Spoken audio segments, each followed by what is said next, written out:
In the International Red and White Show Ring, Judge Conroy has completed his placings in the Spring Yearling Heifer class. Acknowledge the juniors in the class.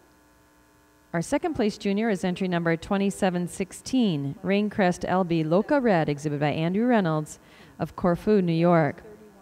First place junior is entry number 2713, Glad Ray K. Moore Sleet Red, exhibited by Patrick Hughes of Ridgely, Maryland.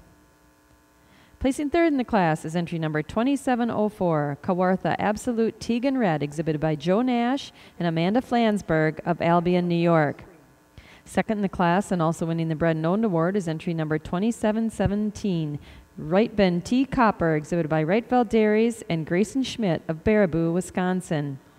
And winning the class is added entry 3103, Heatherstone Red Hot Red, exhibited by West Coast Holsteins of Chilliwack, British Columbia. Congratulations. Judge Conroy, your comments. Well, again, another exceptional class here in our junior yearlings, and for us, quite an easy winner at the top end of the class. A heifer with a tremendous amount of style, ring presence, and balance about her.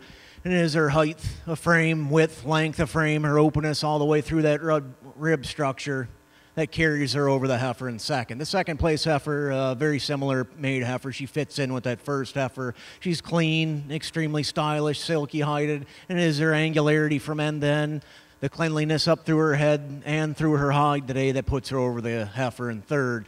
Third over fourth, I love the balance and width and strength this third place heifer has. And it is that width and power she has up through the front end, the flatness and squareness to the rump when you see her from the rear today, and her hardness over across her top that places her over the heifer in fourth. Fourth over five, again, two very similar made heifers, but our fourth place heifer just a little nicer, fuller up through her crops, has a little more openness all the way through that forehead that carries back into that flank today to go over the long-framed heifer there in fifth. Congratulations.